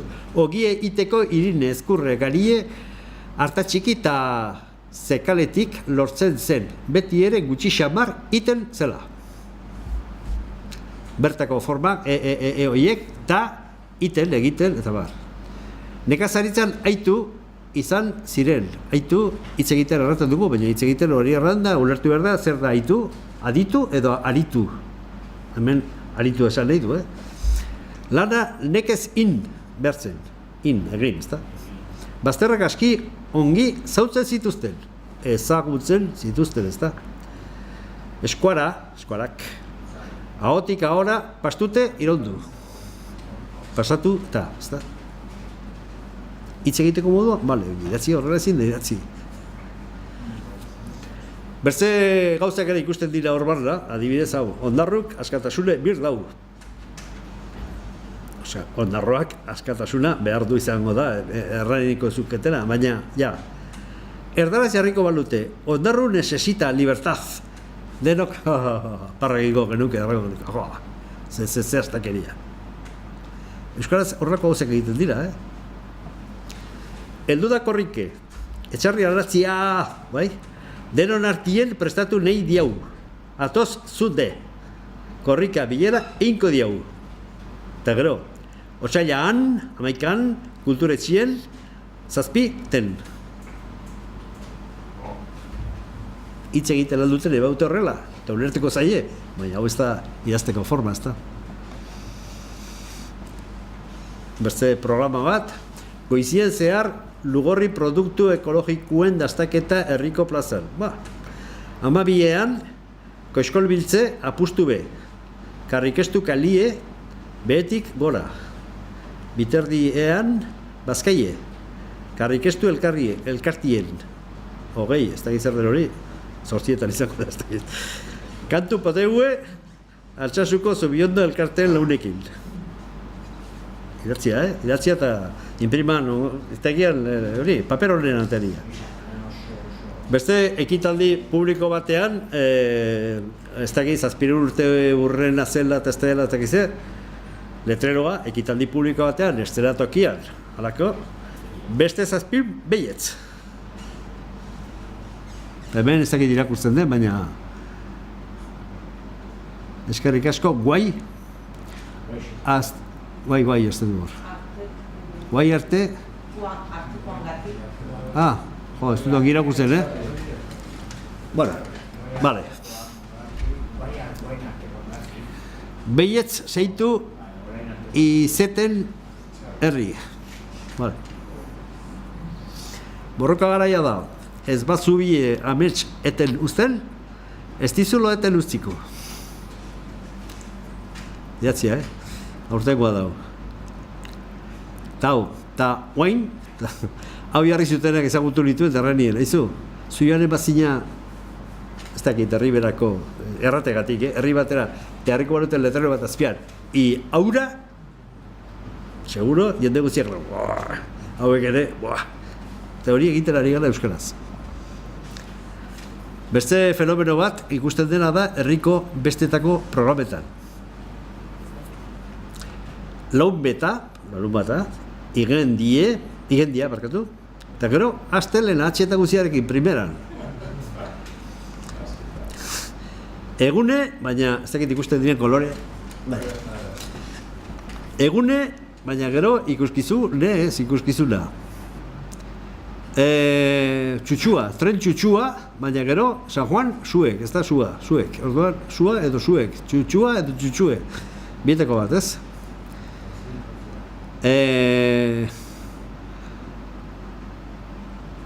Luntxa. Hemen, puzgarriek, bazkarie, dantzaldia, denetik. Jatia, jotzia, ea hori ia, soziedadia, infernua, baina gero afalonduen, infernua edo infernue, afalondua edo afalondue, batera eta bestera. Bai? Bueno, beste bat. Zikirua, eta gero ben zikiro. Zer da, zikiru edo zikiro? Kastel berean. Zikirua, baina gero alaitua ez, alaitue. Dotza bera hemen, afizionatue. Edo, hemen, zikiro jatea, eta gero hemen zinger jatia. Hemen igual. Eta, gero hemen eta, hemen ta. Eta, ja, joan etorri, jarri barrea, gantorri. Kartelak, ikusten dut kolore honean eginak eta leku guzietan jarriak. Santio eguna, baina gero Santiago karrika. Bueno, zertan gaude. Eta hemen igual, ta, eta, ta. Gaztelanez idazten denean edo, Euskaldunek gaztelanez idazten dutenean horreko jartzen dituzte. Zikiro jate, jan jotarekin idazten da, ez? Zikiro jate, apasiona. Osea, ez ditu inork irakurri jotarekin eta euskaraz jate, ez? Jotarekin, bai. Edo beste artikulu batean, gaztelania zegoen artikulu hau, 3 hitz ageri ziren, euskalduna da, idatzi zuena, 3 hitz euskaraz, eta horietako 2 gaizki. Lesaka ere, hori dela 24 urte hauetan, karekin da, ezta? Eta bihotz-bihotzez, atxek, erabatzen du bihotzek, ez? Gogi dagoen hitz bakarra, agur. Karo, gero erraten dugu, horrek ez du garrantzirik erraten dute batzuk. Ez, mira, hemengo egunkari batek egunero ekasten du. Sabiak ez dakizer, eta hemen, orain delako batzuk etorri zen hau. Que el folleto de Tierra Estrella Publicitaria de Alloz, el término piragua, dieresiarekin, zestakeria, ez da? Hala da, baina aplikatu norma denetan. Orduan zer nahi dut horrekin? Izenak dire bezala erabili behar dela idatziz. Gero agozten erabiltzen, nire herrian, itxun arraten duko. Edo itxuin, edo... idatzi, ituren, ez da? Sauta erraten dute, bai idatzi salakoeta, ez da? Donestua, erraten da inguru hartan denean, baina, doneste, eta izena. Leitza da izena. Egui erraten dute, Silbetin eta berze egui, baina eugi da herri izena. Berdin gertatzen da berzeetan. Ni Iruñera ikastera etorri izenean, entzun nuen lehenbiziko aldiz kalkal. Nitu nintzen harritua. Karkar, idazten du mundu guztiak, batzuk, behintzat orduan, da horrendik ere, igual errango dute kalkal, ez da? Huelba erraten dute jadenek, baina idazten dute Huelba, badakiten hori idatzi behar den. Madrid, barra entzuten dena, baina Madrid, da izena, ez da? Sevilla edo olako zerbait, ahoskatzen dute, idatziz, badakiten hori jarri behar duten, edo Granada idatzi behar dutela, ez da? Orduan nik uste dut perspektiba hori pixkoat galtzen dela. Hizketan gauza bera gertatzen da. Pretar el botón esan omen zuen parlamentuko presidenteak, batean, eta mundu guztiak parrekin omen zuen. Bueno, bai, ni euskaraz egiten diralakoak, apretar. Se ha marchado errateko da, baina mundu guztiak badaki idatzi behar dela, se ha marchado, edo, kaiz etxo? Errantzion behin batekin, eta nintzen ni presidente, eta parra zegoen, zion ulertzen, besteak, zer nahi zion, kaiz etxo? Valentziakoa zen, detzuen ulertzen, ¿qué dices? Bueno, me parece que va a llover, o me parece que va a llover, me parece que va a llover, esago da, ez? Edo, hemos estado en Bilbao, edo zeinek erraten du, ez? Hor barna, idatzi ez. Edo, el abuelo se cayó al bujero, ez. Idatzi den bezala, edo andemos txeso, kuatxo eta inbestetan erabiltzen dela, baina nik daki dela ez du inork idazten hori, Estrella Herriko inork. Y nos cansemos, ¿ves? Bueno, vale. Bueno, orduan, labur bilduz eta amaiera aldera ja. Hau da, pixkat komentatura izan dudana, lehenbiziko pausuan, bezortzi arte, barkatu, 78 arteko egindako ibilbidearen aipamen, bertzelako erabaki garrantzitsuak, horiekin batera egin diren urrats edo aipagarrienak, prozesu eteteko edo desbideratzeko arriskuak, eta orain zer, antzia begira, zer. Lehen errandu den bezala, normalizazioaren bidean euskal gizarteak alegin eta esfortzu izugarriarekin ibilbide luzea egin du, hori errekonozitu behar da. Euskal hiztunen kopurua anitza handitu da. Erabilera guneak zabaldu dira, euskarak prestigio soziala irabazi du. Eta orain dela, 55 urte, pentsa ezila zen egoera batera iritsi garenean, azaldutako lekukotasun hauek eta bideo hauek ez dira normalizazioa sendotzearen alde mintzo. Ez prestigioa irabaztearen edo irabazten joan beharko lukeen hizkuntza duin baten alde mintzat, ez? Orduan, gero eta jende gehiago dago prestatua, hizkuntza ofiziala da neurri handi batean behintzat, gazte handiko puru handia dago euskara dakiena, dere dutik pasatu, eta legoan ez dakit non irakurri nuen, haizu, oraingo hau da lehenbiziko belaunaldi euskaraz egiten dakiena, eta hori kontuan izan behar da.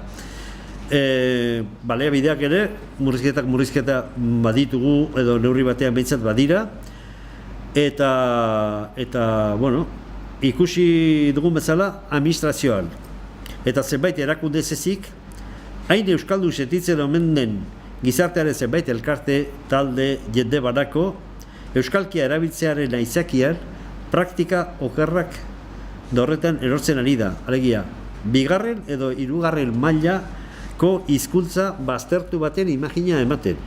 Paisaia linguistikoan, testuetan, adierazpen kulturaletan, besta ekitaldi, jaialdi, iragarpenetan, nolabait errateko?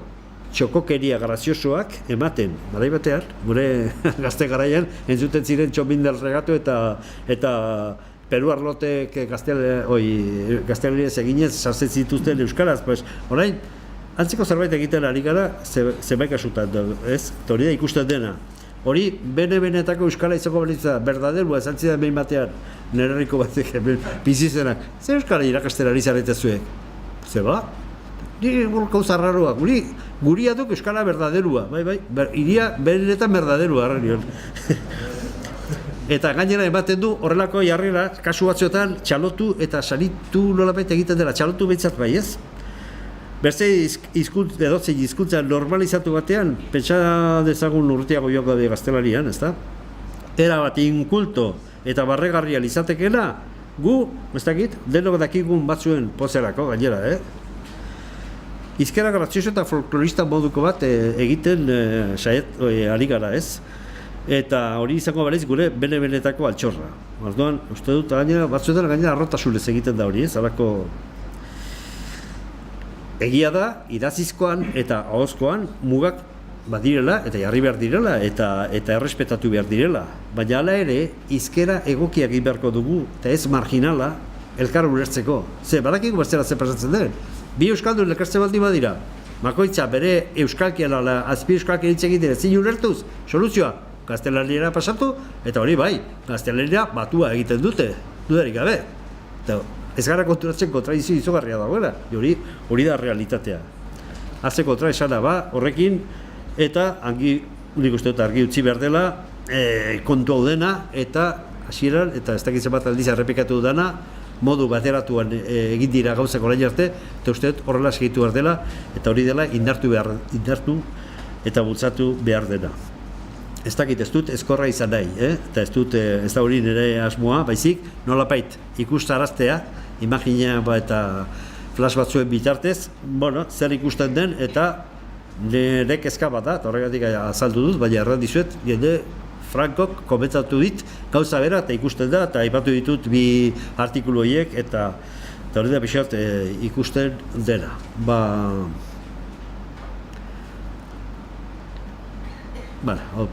Aipatu dudana, eta bendik aizinan zer, orain zuek duzu eitzen, nik uste rollo ondixigia sartu dudala, eta orain zerbait erronei baldin baduzue, nik honekin amaituko.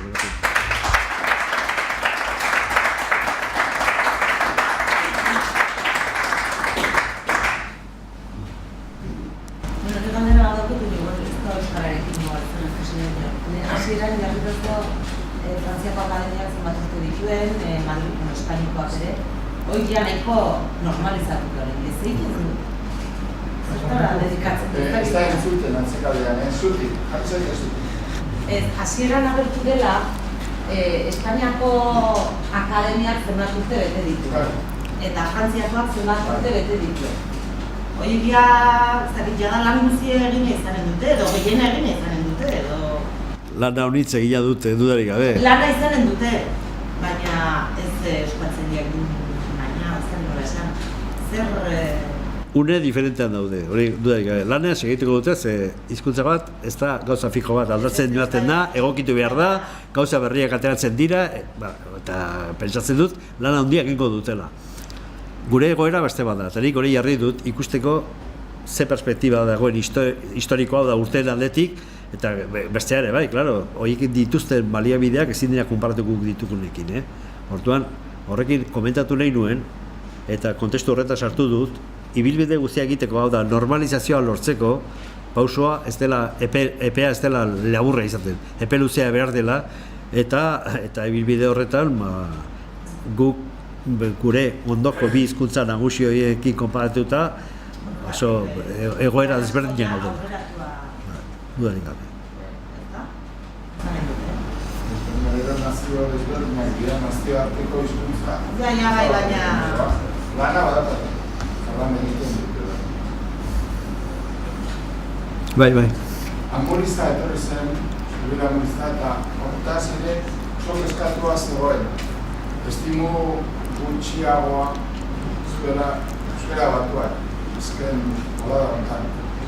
Eta ipatu zuen, ez da gite, izenik ipatu gabe, baina ipatu zuen hor iztegian bideen Sarrasola, Sarrasola. Arrituta zegoen nola entzuten zion, hola, euskalitzen biko bati. Euskara batuan ezekila egiten edo. Ez? Batzutan ere, Gipuzkoako formak erabiltzen ditu, baina eta Donostiak bat. Ja. Baina, bueno, kezka hori zabalduago. Hombre, Euskara Batua sortu zen bereziki eta aurreko urteetako kezka zen Euskara literarioa edo hau da. Irakurri eta idatzi behar dugu denok gauza bera, edo modu berean, eta hori da gertatzen dena beste hizkuntzetan. Gero hitz egitean. Bueno, hori beste plano bat da, hitz egitea, baina idatziz irakurtzeko eta idazteko moduak Azken urte hauetan estimua ere gutxitu eginda Euskara Batuarekiko eta horrela. Alde batzuetatik esaten dute, baietz? Ja. Bai, baina nik arra nahi nuena da, uste dudala perspektiba galdu egiten dela. Ez garela konturatzen ze aleginak egin diren orain arte, ze bai jendek egin duen izugarrizko, zuetako batzuen hori da, ez? Baina... Ematen du jende gaztea, hor batez ere Gipuzkoan eta horrela, eta horiek arazo txikiena badaukate Euskara Batuarekin, eta berriz atzera itzul direla. Ez direla gauza, pauso hori egiteko. Fenomeno bat da, ze horiek eskoletan eta seguru jaia dena batua edo ikasi dutela. Eta pensatzen dute ja. Baina hizkuntza batek garapenerako eta hizkuntza salbatu nahi baldin badugu, ez dago beste biderik. Ze, euskalkiak aipatzen ditugu. Orduan, Iruñan, Iruñerrian, Lizarran, Tuteran, Lodosan, Zaguntzan, ze euskalki erabiliko dute ba? Eske, batzutan entzuten dira gozarraroak. Horrek ez du beste biderik. Dudarik ez dago. Nik uste dut, Euskaldunak ez dugula bendik handitu bi akatz ditugunak. Eta da, Euskaldunak ez dugula bendik handitu, kargaztu bat ditugu, bertute batzuk ere bai, konstantzia eta alternativa, baina eta da fonkrorikeria, horreizatu duzu, fonkrorikeria eta gero tribukeria. Nire gertatu zizaidan, Gipuzkoako bertsolari txapelketa batean, gehi bat zera errezkari buruz eta humodetxo bertu zuten bertsolariak kadatu, ikusi, kadatu etortzenebaren kalon, ikusi zaitut, kadatu dut eta gero kadara. Zigarroekin kedan kadara. Eta azeko partean dukan bi iparrandekoa, baina bata bertsolaria. Eta ez zuten deus ere jade horretu. Agian hori Gipuzkoako zegoa zen, baina azken finean izjokoa zen eta bar, baina batzuetan segun eta ze kontestuetan kontziente izan behar gara ekintza batean zuke bat duzuna. Zure herri mailan jorde dezakezu ondare gizan zure herriko gidoak eta zure herriko formak, baina ekintza publikoetan eta seguretan hona egiten dituzune. Bai. Ikuste hori dela. Ni herria egotera izendean ez dut hemen bezala egiten. Gauza batzuk beste modu batera erabiltzen ditut, han bezala. Baina hori normala da, nik pentsatzen dut, hemengo bat bere herria joaten denean, ez dakit nora, gaztelaniaz beste forma batzuk erabiliko dituztela, beste struktura batzuk, eta, hango giroan horik erabiliko direla. Naiz eta diferentzia uste dut ez direla handiak ez, baina prozesuan gaudelako dira diferentzia hori, nik ikusten dudanez. Baina, hauzkoan. Beste galdera bat gustatu nahi dute, ikusi dut, bai komunidade autonomoa delakoan eta baita den Nafarroan, Euskal Zaldia onartua dago da entidade lankorari moduan, ezta? Bai. Orduan autonomazio kasu hauetan aipatu dituzunean, bai. Gantz eta beste hori ioz eta hauetan, ez duzue, deneta da ez hain ezin zaitea ligatu, baina eskutizez jabezen zaretenean urtean zer egitea zerrenda bat eta eskakizuna bat egin edo publiko edo hori zuzentzeko. Bai. Bi gauza zehaztu behar dira. Bata, akademiari dagokio irizpideak ematea, erabakiak azalaraztea eta ematea. Nafarroako herri izendegia, hau da, legearen ondotik onartu zenean, izenak euskaldunak izateran zirela eta bar, hori egin zen, eta gero errebisioak egin dira, eta biali dira, eta hori da akademiari egitea tokatzen zaio lana, ezta? Hori egin da. Hortik aparte, ikusten dira holoko gauzak egin izan dugu, nik neuke egin izan ditut, beste modu batera, claro. Beste modu batera, hau da, zuzenean deitzen diozu arduradun bati eta erraten ditu, haizu, hau eta hau aldatu. Eta azkeneko hauetako batzuk, orain dela, 5 egun izan genuen Nafarroako, Euskararen Nafarroako Kontseiluaren bilera, eta hemen badago kideren bat ikusten dut.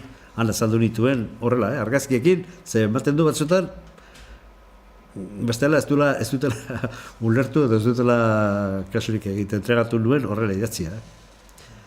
Baina, bai, arrazoi duzu, gauzaiek egin behar dira, eta denok egin behar ditugu, ez? Denon egin behar da.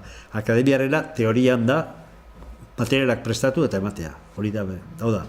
Hizkuntza aholkulari ofiziala da. Aholku eskatzen zaio, eta eskatu behar dio, legeak hori agintzen duelako, eta hori beti egiten da. Hau, bigarren fase bada, zuzenketak ere egin behar direla. Eta, bai.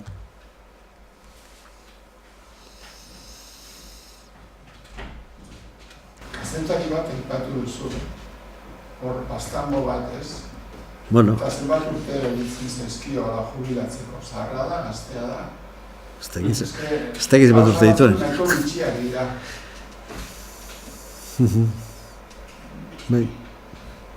Eta gaina, indar egiten du kontra batzutan eta zentzuzkoa ez da. Medioetan ateratzen diren gauzek, beti izaten dut indarra, azken batean denok irakurtzen dugu, ez? Neurri batean da bestean, horregatik komunikabideek indarra handia dute, normalean. Hor ikusi dut, atera dituzun kasu horietan, asko behintzet sakana aldekoak direla. Eta sakanda bat joera handia izaten duten beraien izpiak erabiltzen. Eta gero eta zabalduagoa dago pues hori ateratzen dituzten paper horietan, beraien izkietan idatzita ateratzea, ez? Bai. Orduen, ez dakit, ongi egongo tentzeken edo ez, pixka bat momentu behintzen, hori gaizki dagoela esatea nik ulertzen du beraiendako oso gogorra izan behar duela, zeinen hain barneratu edaukete, eta, hizkuntza mailan oso polita da gainaren entzutea, lakuntza gai eta horrela modu hortan entzutea, ez? Baina ez dakit, ezoterizeken konbeniko, pues, beraien, alde batetik, beraien hizkuntzan nahi bada laburpen bat bezala argitzatzera gauza, baina orokorrean eta gehiena batuan ongi idatzita jarri. Ez esan, hau disparate bat du eta hau ez zaik egin eta, jarri dezagun, ez dakit, oinarri bezala eta nagusi bezala euskara batua. Eta, gero, alde batetik, kriterio bezala, lekuetan denetan, gero beste alde batetik, zatitxo bat, laburpe bat bezala, beraien izkiak ez galtzeko, beraien izkiak jarri, zerbait horrelako. Ez que gainagoan nik ikusten dut, hori ongi hartzen du jendeak, ongi egina dagoen bezala hartzen du jendeak. Eta, nik ez dakit gainare ongi idatzia dagoen edo ez. Zeren, gauza bat da entzutea, eta gero beste bat idaztea. Eta orduen nik ez dakit idatzita dagoena, beraiek aboskatzen duten bezala dagoen edo ez, edo horrela den edo ez. Nola, izki horietan idatzirik ez daukagun, zeren, euskaraz idatzitako teksto zaharrak hartzen balen baditu ere, dire ez bat eta ez beste askotan. Eta orduen, ez dakit, behar bada hori, ohituera hori oso sartua dagoen tokietan, behar bada egin beharko litzeke euskararen aldeko erakunde hauen bidez edo horrela pixka bat kontrolatu horien denak, ez? Eta orduen, eske hor dena sakanako izkietan idatzita ateratzen ziren hor zauden testuak gehienak. Eta, orduen hori palo bat da, eta hori gainare gerota orokorragoa da. Bai, fenomeno ikusten da, baina, batzuk ziren... Neuria da, hortxe dago.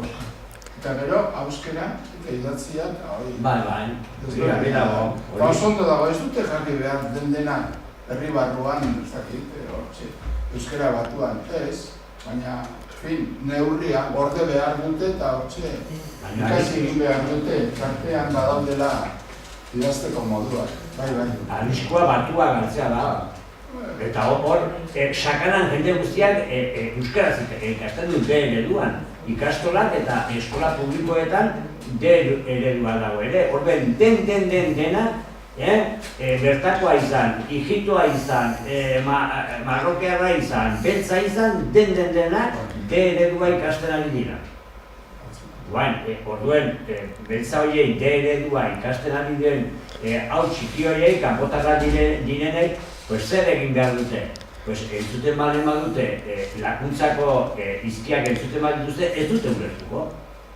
Ez da hori ikastolan ikasi dutena. Baina, hori ez, sakanako euskera hori, euskera batua ez dena ere, badago baturantz ere eramateko modua eta neurriak eta oso badaude. Hori ez da berria, horrein dela urte asko eta hori leku askotan eta... Hiztegi aldetik eta zabaldu behar dela dudarik ez dago, eta horretan ari da, lehena aipatu ditut, ze bidetan dagoen euskaltzen dira. Lanean segitzen du hiztegi kontuan. Berze kontua da, hitz berria da, bertako hitzak zabalduak ez direnak erabiltza, zilegi dela dudarik gabe. Baina ongi idatzi beharko dituzte, horrak gari zen, behietz, badakiguan behi erraten dutela, guk bai erraten duguna, baina behietz igrekoarekin idaztea, nola goaz. Adibidez, ez? Ulertzen? Eta gauza bera, zikiru eta horiek ez dira sakalakoak, baziren beste lekuetakoak. Baina bi arazo sortzen nahi zaizkigu orain. Bai, nik errandut. Alde batetik euskara galdu, arrisku hori, erdera jotzen dugulako, eta bestetik euskara batua galdu. Gago, bi arrisku dauzkagu. Niretako. Joera, jarrera, aipatu duk ezkagarri xamarra iduritzen zitzaidala, eta hori entzun diet zenbaiti ez. Eta nik uste dut, hor denek implikatu behar dugula, ezin dela bat etorri, horrela egin behar da, horrek ez du balia. Baina, kontzientzia hartu behar du jende guztiak, jakiteko ze bide segitu behar den.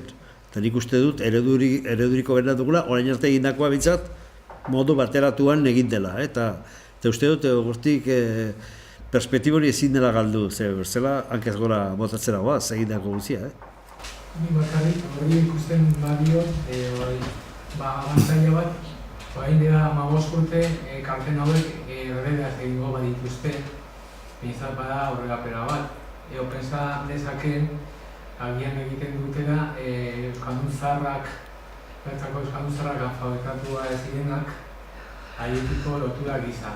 Baina bindur naiz, ez bada honera egiten, bai Euskararen batuan aurkako joera nabarmena dira. Izango badiz, etapa intermedioa bezala, gai batetik zenbait herrietan egiten ziren kalako kartelek eta zenbait zonander bidunez egiten da, edo bakarrik erderaz, baina 15 urte arte. Horregatik izan, nortu gure, zakanan, hori da, gugunan nuen, edo dorron, edo aguntzar zagazko, euskara batua erekin problema. Baina hori oso etapa transitoria izan barko duke, eta gazteekiko norbaitek ez ditu harreman bat egiten ezareko, egin behar dira zaiazte bat batudanz, baina asko egin gerta daiteke. Beti positibidemo baten barruan, baina hori urte barru, arte agian jabarren gauzak egite zegoen euskaraz edo horreraz. Esparren hori da, pensatu bat duguna. Ego zer hobetu, bai, horretan ere bai. Jabarren euskaraz egiten dutela. Ez dira bertako izkeranari, beraz, adibidea bai, baina adibidea jabarren erderaz egitzen ziren eta egiten duten kartela erderaz. Eta horrein euskaraz egiten badute egin beharko dute euskara batuan, etxarren guanik arrazoi gutxiagoz erderaz egiten zirelako. Eta erderaz egiten zuten erdalduna zirelako. Orduan horiek ez dute ikasiko bertako euskara, ez dute ikasten eskolara joaten dira. Orduan, aitzaki horiek ez, aitzakia da, gaur egun iruditzen zaiela eta gazteak dire idazten dutenak ez dira zaharrak, alfabetatua direnak eta euskaraz ikasi dutenak. Eta egiten dut hori jarrera, arras, postura, nik esan dute euskararen kontrakoa. Beraik ez dakit kontzientzia diren, baina ari bire jokatzen euskara batuaren kontra, eta bestaldetik ari dira Euskal Herriaren batasuna aldarrikatzen. Orduan, batasuna hasten da hizkuntzatik. Eta hor, ari dire Euskararen batasunaren kontra jokatzen. Eta gainera, ezkerreko posiziotik. Hori da, mingarriena. Baina hor arazo bat dago, eta arazo horren gauzak artikitu behar dira. Ikastola Euskaldunze prozeso bertan, zenpazu guztiak ez egin Euskalduna zen etxarren nobeda, 35 urte euskara gantzear egon zen, urte gantzear egon zen, eta horren Euskalduna diduien erdiaren etxarren gantzear egon zen, prozesu edukatiboa. Eta baita prozesu politikoan akartazko izan dira. Eta gero, agian prozesu edukatibo egin zuzen zea, bertako irakasleak, egitekoa, profesionala da, baina ez da bukatzen horatzaleko posterietan, kontuatu da dira, 16 urteko aurrekin eta mogiletan erraute abizen bertan gakozen ditena, eta pixka un poco de rollete erdera zezatzen bezala eta zaiazea haiekin egiten. Eta gero da prozeso politikoan dira ez nahi zartuko. Denaren nik uste baino larriagoa da arazoa. Nik uste baino, eta gaurko itzaldi honen atzetik nik uste nuen baino larriagoa da arazoa. Niretako, euskara batua eta izan. Dagoen arriskua euskara batua, garantzirik ez eman eta Bizke eta bizke hori... Hori gazteen handira, Bai. horiek ikasi dute eskola eta urte guztietan euskeraz egin bat. Eta menperatu behar dute, Menperatu behar dute, baina... eta pixka bada burua izatea, eta ezin bili horrela jo dute beste aldera. Hori baina hori lako zonatia. Ez da egokitzea, ez da euskera, tokiko euskera pixka bat kontuan izatea, eta hori izan behar da, eta segun ze mailatan, eta ze idatzietan, eta hori bai. Baina batua arriskoan jarri gabe. Batuan ez dago arriskoa, ez dute erabiltzen. Euskera dago arriskoa. Claro, euskera. Gazte hauek euskal libururik ez dute jartzen. Bai, Irakurriko dute. bai, behartutan, bai. Gazte hauek, baina euskara bukatuta nik uste dut diska eta musika eta zutagat eta kentzazpi eta ritxarrak entzungo dutera. Eta liburuak euskaraz irakurtzen badute, guztiak dute, batuaz irakurriko dituzte, bai. Nik uste dut arazo bat dagoela, baina fokalizatu dugu, arazo horretan eta euskararen problematika asko zabalagoa da, Eta hau konfundu behar, baina fokalizatu dugu honetan, eta baina euskararen problematika Nafarroan etortzen da legediatik, eta gero jaten da Norbera daño, bai. Baina hori bezatzen, baina uste dut fokalizatu dugu da, gehiagi honetan ez eta razoietan, Fokalizatu dugu herrietan edo herri euskaldunetan zer gertatzen. Eta Iruñan zer gertatzen da. Zer? Superpolita eta nola hitz egiten dute gazte asko. Hori ez aldar kezkagarria. Hori ez da ez euskera, ez gaztelania, hori noren kontra di, batuaren kontra euskararen nola hitz egiten da. Ni manifestazioetik etorri naiz, eta gazte batzuk ondoen, esatu jo, berukete, zeztak izertan egin euskaz, gaztelaniaz? Pero egin izango da, ez?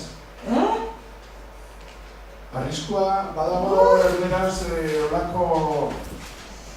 Ez galditzen dut, niretzat... Ez ezagun perspektiba Baina zer nahi duzu? Eskolak ez duela indar nahikoa gero euskaldunak sortzeko... Euskara batua ez duela hori... Zueko hain arte komentatzen nahi zuzatena bakarrik. Iruñan gazten euskera mailare. Baina zer zein da arazoa? Ba, Eskolak ez duela indarrik... Eskolak izanen du baino, eskolatik kanpo, eskolan bertan gaztelania zuzerien. Gero... Gurasoekin gaztelania. Kanpoan. Eskolan, berdin zait eskolan edo ikastolan gaztelania. Kalera ikatzen die gaztelania. Da gero euskararen aldeko manifestazioa joaten die eta gaztelania. Euskara saiatzen die, hasten die euskaz eta gero... Entzuten baditxozu, esatzen da. Erderaz, gaztelania zari direla... Biak nasita, biak. Euskaranto. Bai, baina hori kezkagarria Ez kezkatu horregatik. Hori ez zaizu kezkagarria eruditzen. Zer lanean. Baina hori oso ondo barruan, baina hori aspaldikoa da. Bai, baina aspaldikoa izateak ez du izan nahi. Alperranean askotan pentsatzen dugu, baina bueno. Aspaldikoa denez ez da kezkagarria.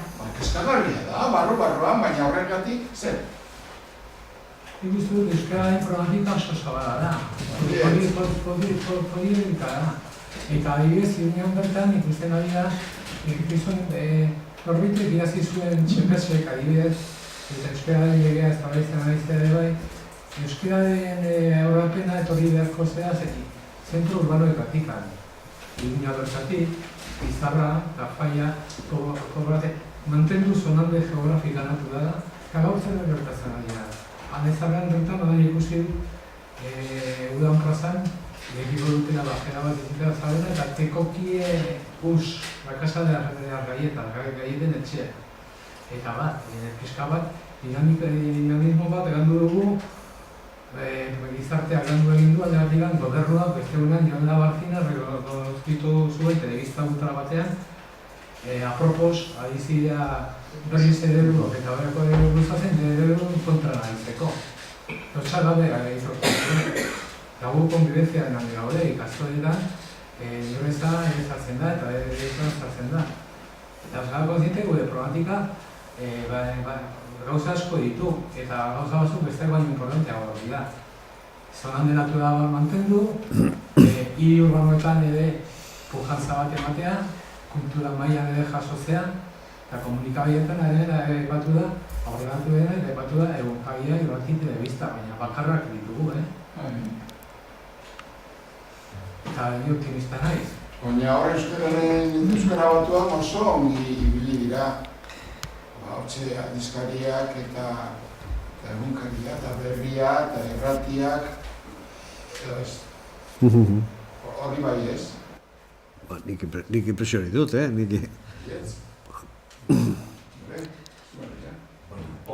Alderdi horietan, bai, ez, bakarrik beste joera da, herrietan bereziki sartu den joera bat, bertako hori, baina bertako bere modura, edo nik nola nahikeria ditzen diot, nola paitu ulertzeko, eta hori uste dut ez dela bidezkoa, horrek ez du bat ere ondorionik izanen, hola segitzeak edo hori... Esango nuke gaia oso ongi planteatuta dagoena, oso interesgarria, niri oso baliotsua izan da adibideak ikustea eta nola alde batetik uste dute zutzikeria baizik eta oso gogoz egina Iruñeko udalaren aldetik, Nafarroako gobernuen aldetik, aste hori, mespretsu hori, baztertze hori, baina Euskaldunon aldetik eta Euskaltzaleon aldetik arazoa ez da txikia nire ustez, niri irekirik zer ikuspegi hori. Esango nuke, berandu egiten ari dela, eta ongi dutzen bat zizue emango genukera bukatutzat. Ekitaldia alde egin baino lehen gogoratu nahi dizuet, horrengo ekitaldia izango dela urtarrilaren 23an, gonbidatuko dugu Lucio Tabar, desazkundearen buruz hitz egiteko. Agendeetan apuratu eskerrik asko. Azkundea da, progresioa, aurrera joan. Eskerrik asko.